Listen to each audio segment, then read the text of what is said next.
Mesdames et messieurs, bonsoir et merci d'être au rendez-vous pour cette nouvelle édition. À la une de l'actualité, l'Église catholique est en deuil.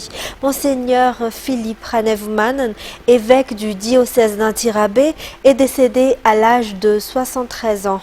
Il avait encore présidé la messe d'ouverture des JMJ. La dépouille mortelle se trouve actuellement aux cathédrales Notre-Dame de la Salette. Les détails.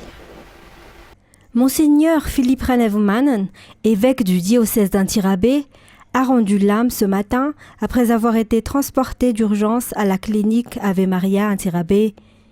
Il était encore en première ligne dans l'organisation de la 10e édition des Journées mondiales de la jeunesse du 30 août au 4 septembre qui s'est déroulée à Antirabé. Il avait présidé la messe d'ouverture de ce rendez-vous de la jeunesse catholique. Monseigneur Philippe Ranevmanen avait été désigné évêque d'Ius le 2 janvier 1999. Son ordination épiscopale avait eu lieu le 13 mai de la même année. Il avait ensuite été nommé à la tête du diocèse d'Antirabé 10 ans plus tard, le 13 novembre 2009. Il était particulièrement connu pour avoir été proche des paysans. La grande famille de Viva présente ses condoléances à l'Église catholique. Dans un tout autre sujet, un taxi volé par deux hommes a été détruit suite à un accident sur la route de Tsarasoch ce matin. Les voleurs ont été arrêtés à Souavmaswanj. La voiture roulait vite et a fait 3 tonneaux avant de s'immobiliser selon les témoins oculaires. Détails avec Fanjesena Mireille et Yves Janel. Cet accident s'est produit vers midi sur la route reliant Tsarasoch et Ivatu. Le taxi 306 a été volé par deux hommes à Ivatu selon les témoins. Le chauffeur roulait à vive allure et la voiture a fait 3 tonneaux. Néanmoins, les deux voleurs ont pu s'enfuir malgré l'accident. Le propriétaire de ce taxi a été attaqué par les deux hommes à Ivatu et est actuellement soigné à l'hôpital. Le père du propriétaire du taxi les a poursuivis et est venu à Tsarasoch. Les deux hommes qui ont volé ce taxi ont été arrêtés à Souavmaswanj et immédiatement détenus. Fait divers toujours, 19 présumés ravisseurs et complices des ravisseurs dans la région d'Alochamangour ont été arrêtés par les gendarmes de Muramang ce jour. 10 d'entre eux sont des femmes, connues pour être les petites amies des ravisseurs, tandis que 9 sont des hommes qui font partie du réseau des ravisseurs, amis des 7 autres tués par les gendarmes à Muraran Krom dans la région d'Alochamangour. Selon les informations, ces 19 personnes faisaient partie de celles qui ont participé aux enlèvements à Ambosaragar et Firenan.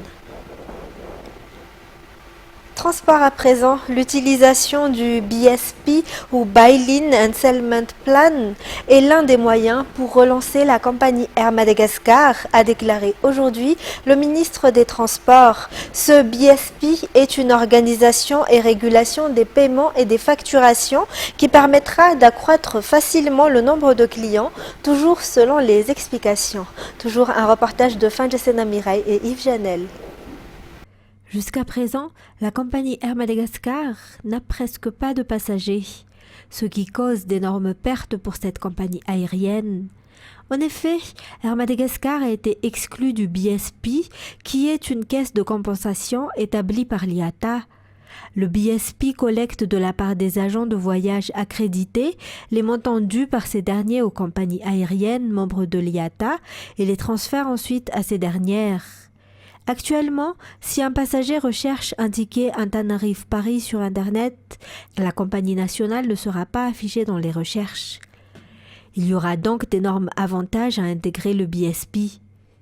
Cette proposition de coopération avec le BSP passera prochainement en Conseil des ministres, selon le ministre Roland Ranzatoueln. Dans les actualités sociales, 43% des femmes âgées entre 15 à 49 ans utilisent actuellement une méthode contraceptive.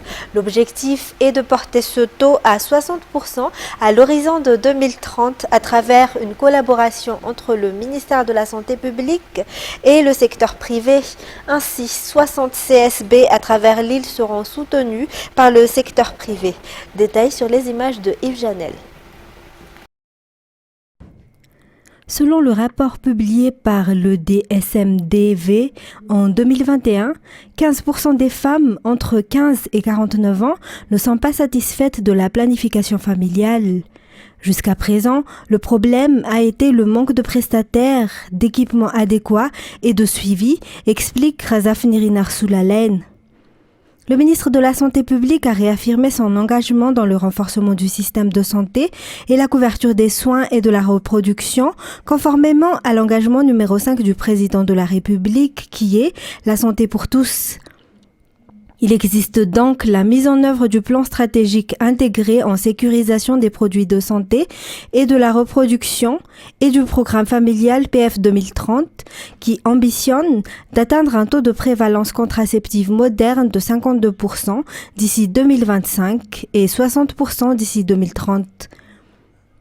Pour ce faire, le privé appuie le ministère en assurant un apport technique et matériel à 60 CSB à travers l'île. Il convient de noter que le contrôle des naissances est la garantie d'améliorer la vie familiale. C'est aussi une façon de développer le pays. En politique, la mission d'observation électorale et la mission de surveillance des élections ne doit pas être confondue avec l'Union européenne, a déclaré un groupe de jeunes militants politiques. Madagascar a respecté la loi dans la mise en place des organismes pour gérer les prochaines élections.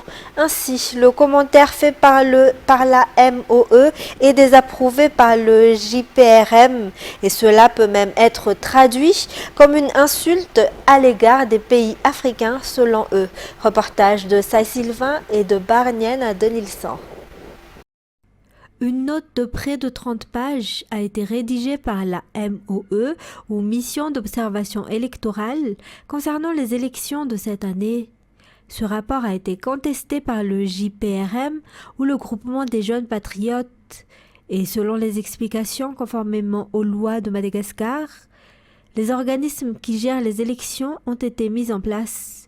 La communauté internationale a d'ailleurs reconnu les résultats des élections de 2018, ce qui signifie que le processus électoral a respecté les normes, souligne le président du GPRM.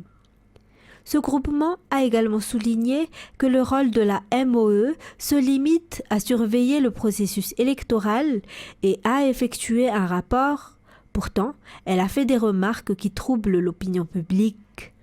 L'administration actuelle a établi la transparence du processus électoral, notamment à travers l'utilisation de bulletins de vote uniques, la possibilité de contrôler la liste électorale, la collecte et la publication des résultats des élections. Nous procédons d'ailleurs à la refonte de la liste électorale, effort à travers lequel le JPRM encourage la participation des citoyens, des partis politiques et de la société civile. Dans la page culturelle, les 12 candidates restantes pour le concours de télé-réalité F5 sont déjà en pleine préparation pour le spectacle de ce samedi. Tropical Music, tube de l'été, c'est le thème qu'elle propose au public et aux fans. Le point avec Antoniana Martina et Barnienne de Nilsson. 5, 6, 7, 8, 1, 2, 3, 4.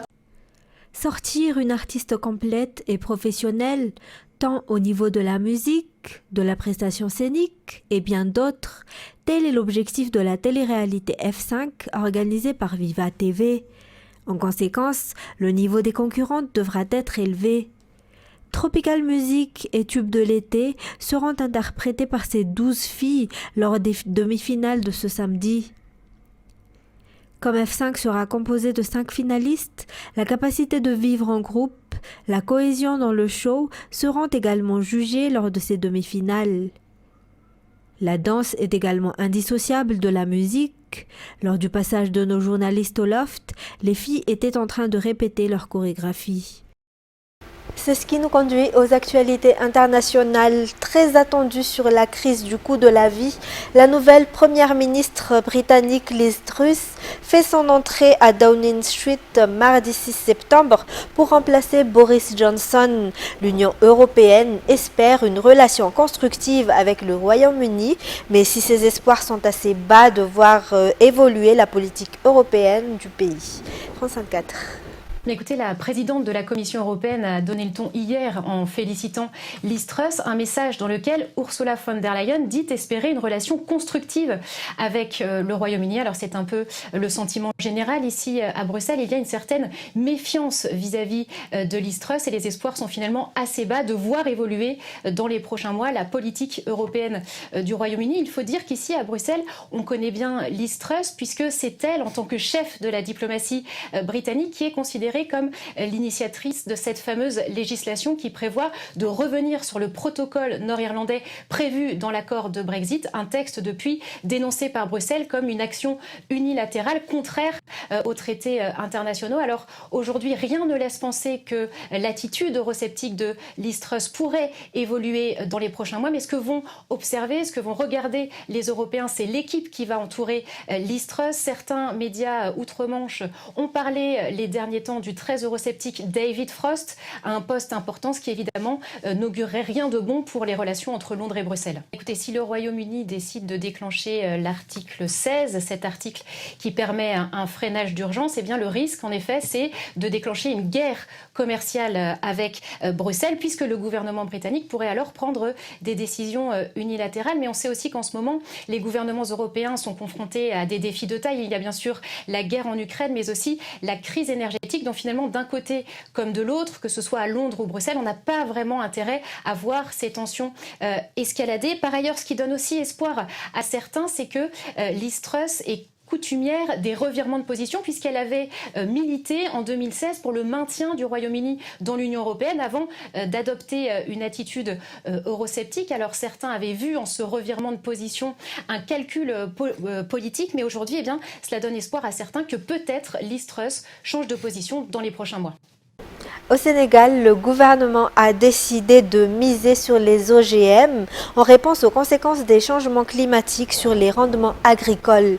Des dizaines d'organisations environnementales, agricoles et de la société civile ont manifesté leur désapprobation contre ces nouvelles pratiques agricoles. France 24. Aïssatou est la spécialiste des semences dans cette ferme agroécologique située à une centaine de kilomètres à l'est de Dakar. Donc c'est ici qu'on stocke la production de semences de la ferme.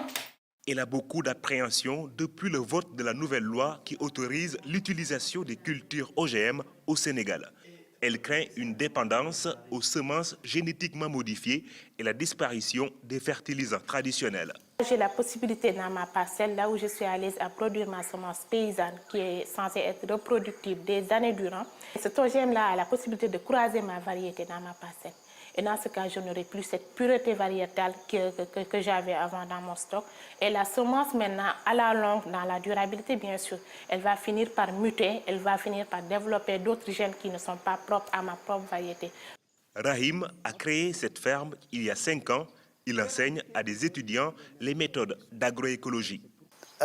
Il faut une bonne rotation culturelle. Et la rotation culturelle nous a permis de mettre en place une légumineuse. Les semences OGM produisent des rendements élevés à court terme, mais leur productivité diminue considérablement avec le temps. Pour Rahim, les OGM auront des conséquences désastreuses à long terme. L'agriculture qui utilise les OGM, pour eux, ils pensent que c'est ça qui nourrit le monde. Là, ça peut au début nourrir le monde, mais à la longue, ce n'est pas l'agriculture durable. Et maintenant, la réponse, c'est l'agriculture durable, qui est l'agroécologie, qui nous permet de pouvoir être souverains, d'être autonomes et d'être en sécurité. Critiqué par l'opposition et plusieurs organisations de la société civile, le gouvernement pense que les organismes génétiquement modifiés sont la meilleure réponse d'adaptation au changement climatique. Malgré plusieurs sollicitations, le ministère de l'Environnement n'a pas donné suite à nos demandes d'interview. Bilan en demi-teinte pour le Comité national du Rassemblement pour le développement en Guinée à l'occasion de son premier anniversaire au pouvoir, alors que des sympathisants leur ont rendu hommage sur l'esplanade du Palais du Peuple en ville. Une manifestation de protestation se tenait au même moment en banlieue. Accueilli avec enthousiasme, le colonel Mamadi Doumbouya ne fait plus l'unanimité. France 24. La question divise et passionne à la fois en Guinée. Dans un café de la capitale, ce groupe d'amis ne se lasse pas de débattre du bilan des militaires arrivés au pouvoir il y a tout juste un an. Entre enthousiasme et désillusion, les avis divergent. Le CNRD est venu, ils ont lancé ce qu'on appelle un vaste chantier de récupération des domaines de l'État. Ça, c'était très bien. La moralisation de l'administration publique à travers la création de la Cour de répression des infractions économiques et financières. Ça aussi, c'était très bien. Nous sommes assis, nous sommes figés. Nous sommes devenus comme une borne, rien ne bouge. Donc je dirais que l'avènement du CNRD à la tête de notre pays, je ne parlerai même pas de bilan, c'est un regret. Accueilli dans un soulagement général, le colonel Mamadi Doumbouya fait désormais face à de nombreuses critiques. Des manifestations ont éclaté dernièrement à l'appel de l'opposition et de la société civile. Leurs partisans dénoncent une confiscation du pouvoir, l'interdiction de manifester, la répression des opposants et une instrumentalisation de la justice. Cet homme politique avait applaudi l'arrivée du CNRD. Il mobilise aujourd'hui ses troupes pour protester contre la durée de la transition. Les transhumants ont été imposés au peuple de Guinée, alors que la transition, ce n'est pas un mandat. La transition ne doit pas dépasser au moins 15 mois ou 18 mois. C'est pour vous dire encore qu'une fois, ils ont l'intention de s'éterniser au pouvoir. Mais le peuple va s'opposer. Le gouvernement, de son côté, défend son bilan et assure que la transition suit normalement son cours. Une charte a été publiée, un Conseil national de la transition qui fait office d'Assemblée nationale est en place, et donc pour recevoir des cadres. Et une administration qui est très largement aujourd'hui dépolitisée. Un an après l'arrivée des militaires, le dialogue politique est de nouveau au point mort en Guinée. Une mission de la CEDEAO est en cours pour tenter de sortir de l'impasse. C'est ce qui a mis fin à cette édition. Mesdames et messieurs, je vous remercie de l'avoir suivi. Toute l'équipe vous donne rendez-vous dès demain pour de nouvelles actualités. Au revoir et passez une excellente soirée en notre compagnie.